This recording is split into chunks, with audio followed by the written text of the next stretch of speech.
Pois então, vamos iniciar a discussão da nossa aula de hoje. A gente vai discutir o texto do Rodosky, né, o capítulo 23 e o 24, né, respectivamente sobre o tempo de rotação do capital e sobre as determinações formais específicas do capital fixo e do capital circulante.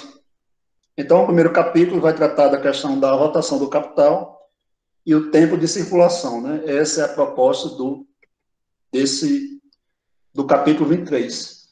Então, veja, né, o capítulo, a gente começa com a introdução, né, que é um pouco a síntese do que o Marx discutiu no capítulo 1, né, a respeito do ciclo do capital monetário. Então, a gente viu, né, que a trajetória do capital, ele não se limita ao processo de produção, propriamente dito. O capital, ele também é processo de produção e de circulação. E a gente viu que naquele ciclo, né, do capital, né, nas suas três fases, do ponto de vista global, ele compreende uma fase de produção e duas fases na esfera da circulação, né? Ou seja, então, no processo de circulação do capital, a gente tem, de um lado, o tempo de trabalho, que está incluído dentro do tempo de produção, e de outro, a gente tem o tempo de circulação.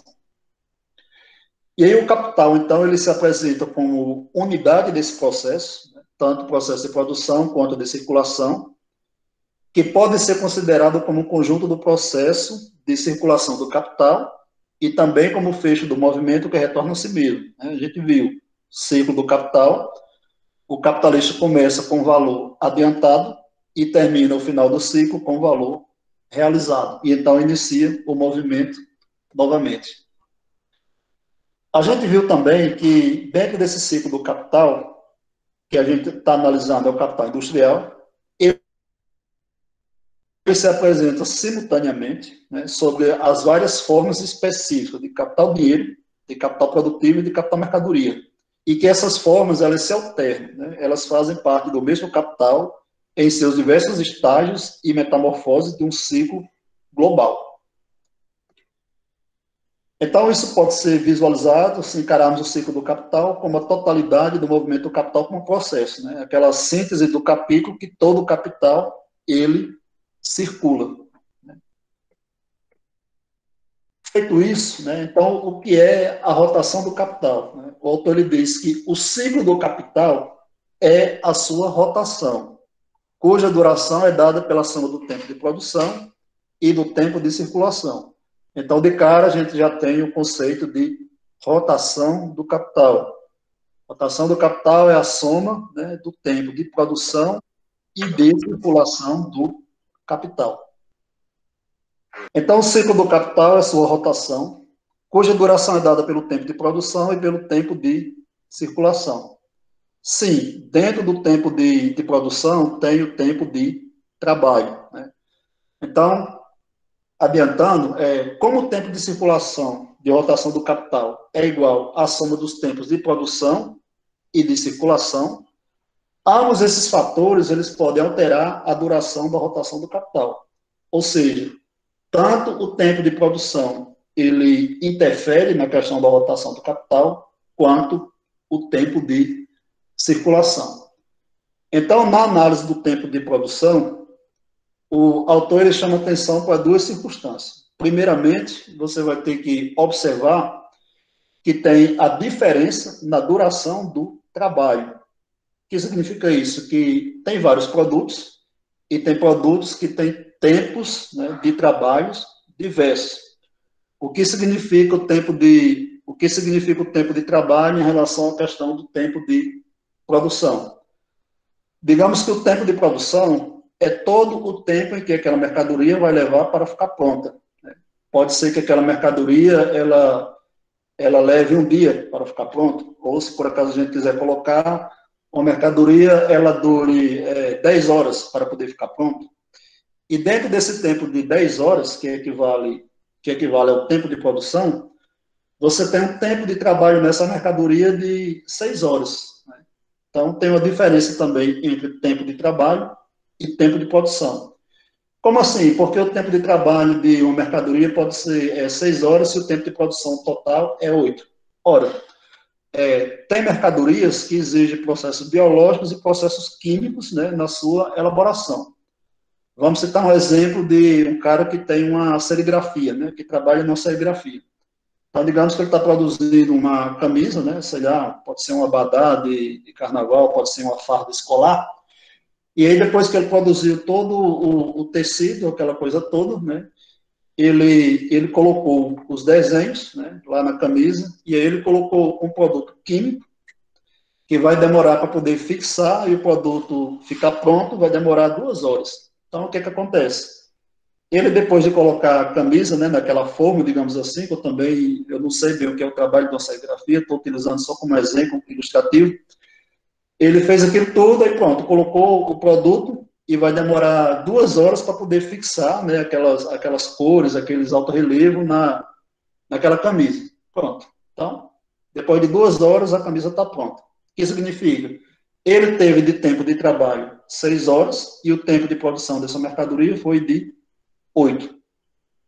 Bem, então, dito isso, né, primeiramente, diversos produtos têm tempo de trabalho diferente, e essa diferença no período de trabalho exigido para fabricar determinado produto pode gerar uma diferença no período de rotação do capital.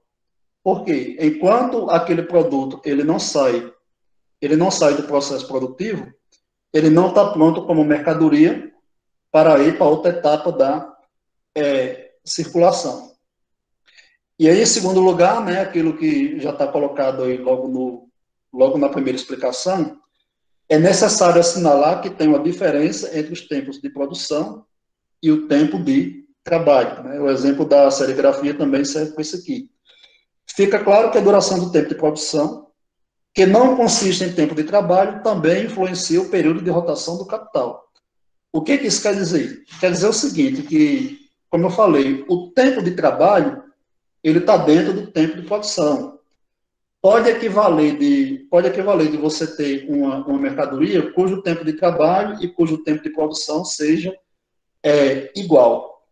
Mas aí, para efeitos, né, didáticos, da gente continuar a raciocinar o capítulo, quando o autor falar de tempo de trabalho, considere também todo o tempo de produção. Ou então, se por acaso, do decorrer do texto, ele falar só da etapa de tempo de produção, a gente sabe que dentro dessa etapa de tempo de produção tem o tempo de trabalho, né? O tempo em que o trabalhador ele está trabalhando, ele está construindo uma mercadoria, ele está agregando valor e mais valia. E aí no texto ele cita uma coisa que vai ser discutido mais à frente, que tem também uma divisão, né, do capital produtivo em fixo e circulante. O capital produtivo é o capital que você utiliza para produzir, né, ou seja, a maquinaria, as matérias-primas e a mão de obra. Então, tem essa diferença de capital produtivo entre fixo e circulante, que a gente vai discutir no próximo texto, em virtude do qual a rotação do capital também fica submetida a modificações consideráveis. Então, veja, fechando essa tela aqui, né, o ciclo do capital ele é dado pela soma do tempo de produção e do tempo de circulação, e ambos os tempos de produção e circulação, ele tem influência na rotação do capital. O tempo de produção, ele tem influência na rotação do capital, dependendo de que mercadoria ele está sendo produzida e de quanto tempo vai ser a duração desse tempo de produção. Então, isso influencia a rotação do capital. E aí, na parte seguinte, né, que é o tempo de circulação, o que o autor vai apontar? É a fase de circulação que determina as diferenças mais importantes no que diz respeito aos períodos de rotação do capital. Então, quanto mais rápida é a circulação, tanto mais breve é o tempo de circulação. Ou seja, quanto mais rápida a circulação de capital mercadoria para, novamente, capital dinheiro, tanto mais breve vai ser esse tempo de circulação do capital, e assim esse capital pode repetir mais vezes o processo de produção. A gente aqui está considerando, né, a gente tem que estar aqui na cabeça com aquela fórmula do ciclo do capital. Né? Capital adiantado, que depois passa pelo estágio do capital produtivo, que depois retorna à circulação novamente, e o capital, o valor é realizado, né, é realizada a mais-valia e começa o processo produtivo novamente. Então, veja, quando o capital ele chega lá no final do processo, que tem o delinha, então a gente entende que concluiu o processo de rotação do capital. Daí, no que se refere a essa fase de circulação, o autor diz que em um ciclo determinado de rotações do capital, a soma dos valores criados por ele, né, pelo capital, e de mais-valia, varia na razão direta do tempo de trabalho e na razão inversa do tempo de circulação. Veja, varia na razão direta do tempo de trabalho, né, que aqui a gente vai considerar como todo o tempo de produção. Ou seja, quanto maior o tempo de produção, mais valia está sendo agregada naquele produto. E na razão inversa do tempo de circulação, quer dizer, quanto menor o tempo de circulação, maior a mais-valia que vai ser gerada pelo capital. Por quê? Porque o valor ele vai circular e vai novamente passar pelo processo produtivo. Né? Então, daí que o texto ele vai dizer, agora, o valor criado pelo capital não está determinado simplesmente pelo trabalho usado no processo de produção, mas também pelo coeficiente desse processo, ou seja, expressa quantas vezes ele se repetiu em um dado período. Né? Veja, então, que a observação é interessante. Né?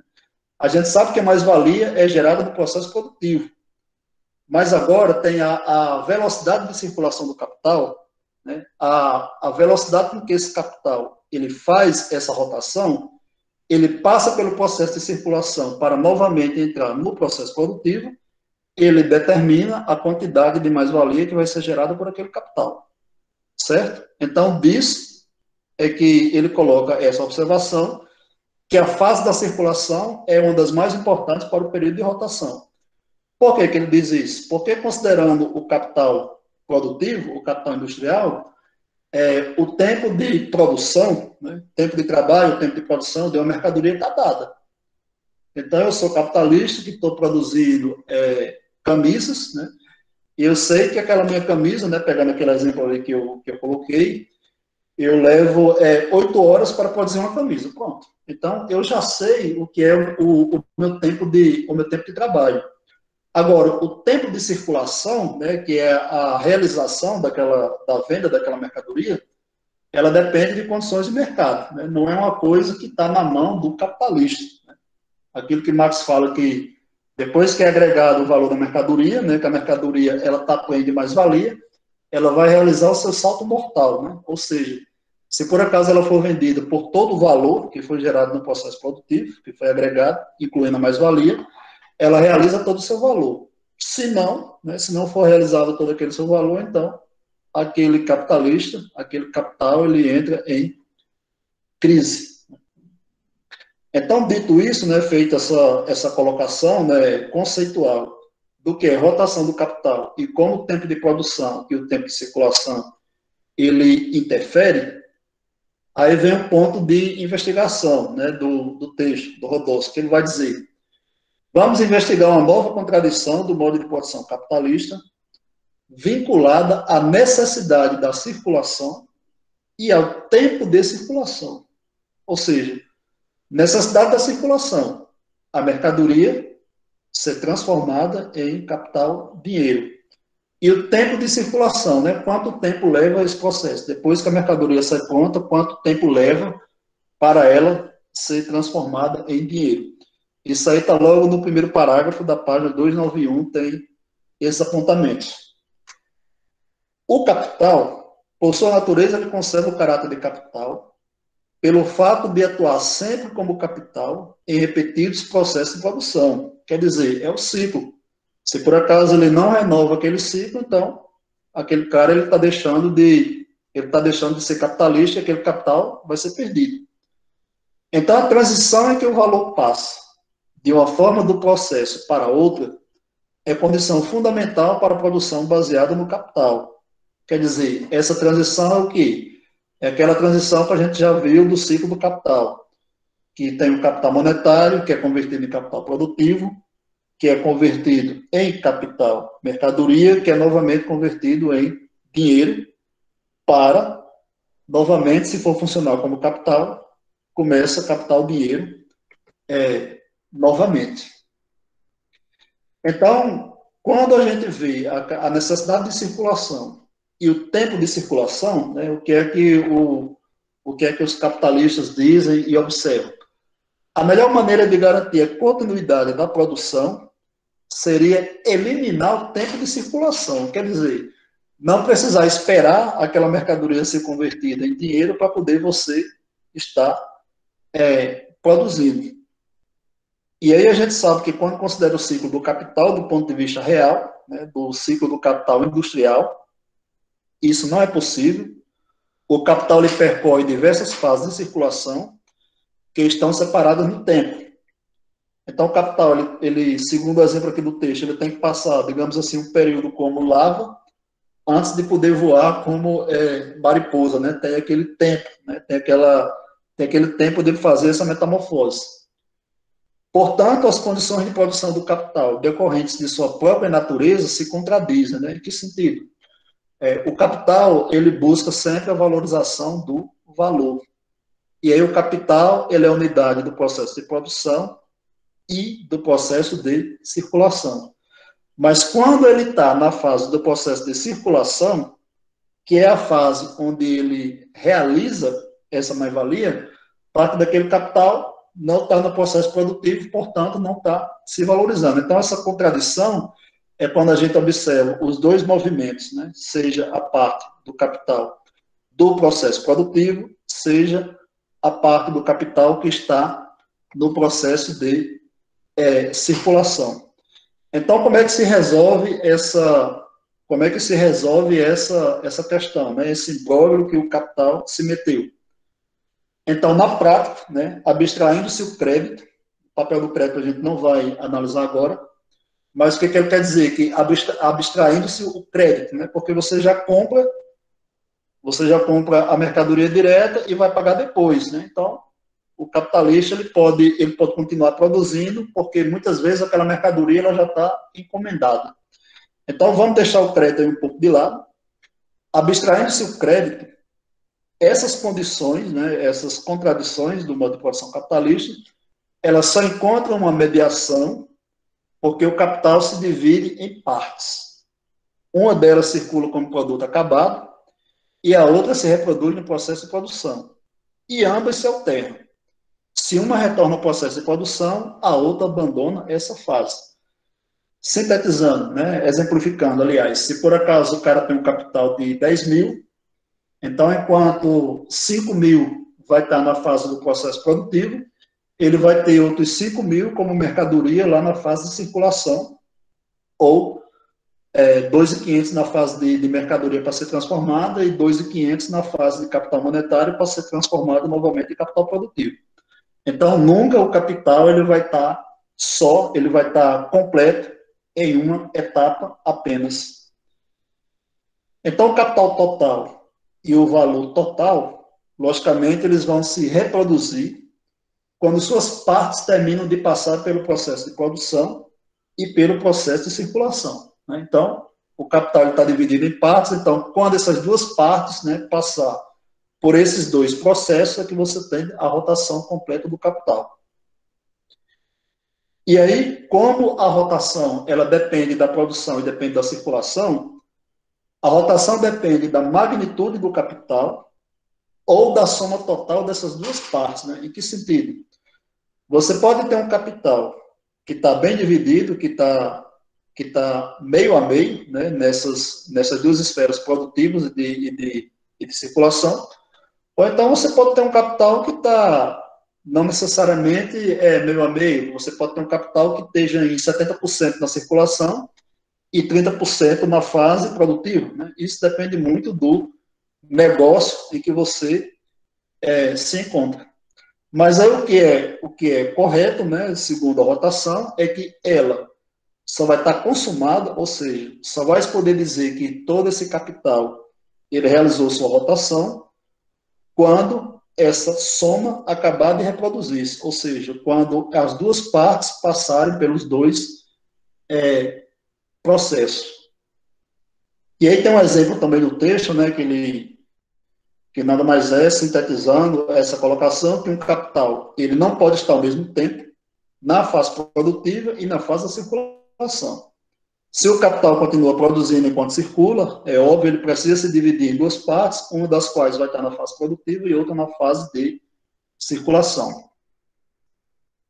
E aí, então, com essa divisão do capital em partes, né, consegue-se que ele não interrompa o processo de produção durante o tempo de circulação, mantendo, assim, a continuidade do ciclo do capital. E aí, por que assim? Porque se não fosse assim, o capital ele teria de atuar com toda a sua magnitude, né, conforme aquele exemplo, né, abstrato do capítulo 1. Então, ele ia entrar totalmente 10 mil como capital dinheiro, depois 10 mil como capital produtivo e, finalmente, 10 mil, né, 10 mil mais a mais-valia, né, então, digamos, 10.200 como capital, aliás, 10 mil como capital mercadoria e depois, realizando a mais-valia, ia ter o valor realizado de 10.200. Então, se por acaso fosse assim, se fosse todo o capital dentro de cada uma etapa, a produção ela seria realizada de forma intermitente, né, de forma esporádica, e só se repetiria depois de períodos de duração aleatória. Quer dizer, dependendo da condição do mercado, né, em que determinada mercadoria foi, né, lançada novamente de volta para se metafosear em dinheiro.